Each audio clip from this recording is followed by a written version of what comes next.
Hello, my friends. Welcome back to my channel. I'm so happy to see you here today. In this video, we are going to learn English with a special technique called shadowing. Now, you might be wondering, what is shadowing? Let me explain. Shadowing is when you listen to someone speaking in English and try to repeat what they say exactly how they say it. It helps you improve your pronunciation, intonation, and even your listening skills. It's like being a shadow, following every move. Here's how you can use this video to practice. First, listen to me as I read a story. All the words will appear on the screen so you can follow along. Then, try repeating after me, copying my tone and rhythm. It's okay if you don't get it perfect the first time. Practice makes progress. Before we begin, I want to tell you why I chose this story. It's something I heard recently, and I thought it would be perfect to share with you because it's both interesting and useful. Today's story is about Sarah, a young woman who traveled to the United States for the first time. The story is written in clear, easy English, so you can focus on understanding the words and practicing your speaking. Here's what we'll do. I'll read the story slowly and clearly, and you can follow the words on the screen. Later, you'll have a chance to repeat the sentences with me. This is a great way to practice your listening, speaking, and even reading skills all at the same time. Are you ready to hear Sarah's story? Let's begin. This is the story. I am at the airport right now and I feel so excited. Today is the day. I am flying to New York City for the first time.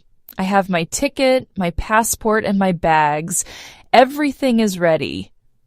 I arrive at the check-in desk and hand my ticket to the lady. She smiles and says, "Here is your boarding pass. You are in seat 17C. Have a good flight." "Thank you," I say. A window seat. Perfect. I love looking out of the window when I fly. I go through security and it takes forever. The line is so long, but I finally get through. Now I am at gate 23, waiting to board my flight. After some time, I hear the announcement. Flight 567 to New York is now boarding. Please line up by group number. My heart races. This is it. I get on the plane and walk down the aisle looking for my seat, 17A. When I reach my row, I stop. Someone is sitting in my seat. It is a man in a blue jacket, and he is looking out of the window. I feel nervous, but I say, "Excuse me, sir, this is my seat." He looks at me, surprised. "Oh," he says, "are you sure? Let me check my ticket." He pulls out his ticket and looks at it. He says, "My ticket says 17A. I think this is my seat." Now I am confused.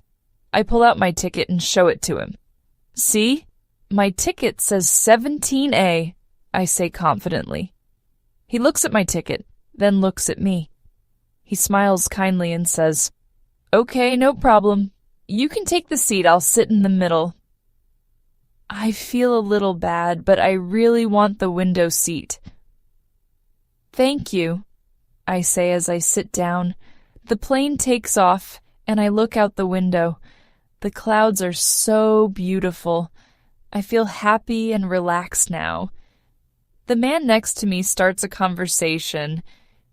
"Are you going to New York for vacation?" he asks. "Yes," I say. "It's my first time. I want to see Times Square and the Statue of Liberty." "That's great," he says. "I live in New York. You'll love it. It's a busy city, but it's full of life." As we talk, I notice something strange. He doesn't seem upset about losing the window seat. He is calm and even friendly. After a while, the flight attendant comes by. She looks at me and then at the man. "Excuse me," she says, "but I think there's been a mistake." I freeze. "What mistake?" I ask. The flight attendant looks at my ticket. Then she looks at the seat numbers. "You are in the wrong seat," she says. "What?" I ask, confused. "This seat is 17A and it belongs to this gentleman," she explains. "Your seat is actually 17C, the aisle seat." My face turns red. I look at the man, and he just smiles. "It's okay," he says. "I don't mind the middle seat." I feel so embarrassed. All this time I thought I was right, but I was wrong. I should have been sitting in the aisle seat. "I'm so sorry," I say to him. "You were right all along." "Don't worry about it," he says with a laugh. "Mistakes happen." For the rest of the flight, I can't stop thinking about how kind he is. He didn't argue or get upset. He just smiled and let me have the seat. As the plane lands, I thank him again. "You are very kind," I say. He just laughs and says, "Enjoy New York, and next time double-check your ticket." When I leave the plane, I feel a mix of emotions: embarrassment, gratitude, and relief. This trip is already teaching me something important. Sometimes it's okay to admit when you're wrong. So, what can we learn from Sarah's story? First, always double-check your ticket. It's a simple step, but it can save you from a lot of confusion. Mistakes like sitting in the wrong seat are easy to make, especially when we're feeling excited or nervous. But here's the most important lesson. Mistakes are okay. Sarah thought she was right, but she wasn't. Instead of getting upset, the man showed kindness and patience. This teaches us that being kind to others, even in small situations, can make a big difference. Learning English is just like this journey. Sometimes we make mistakes, and that's okay.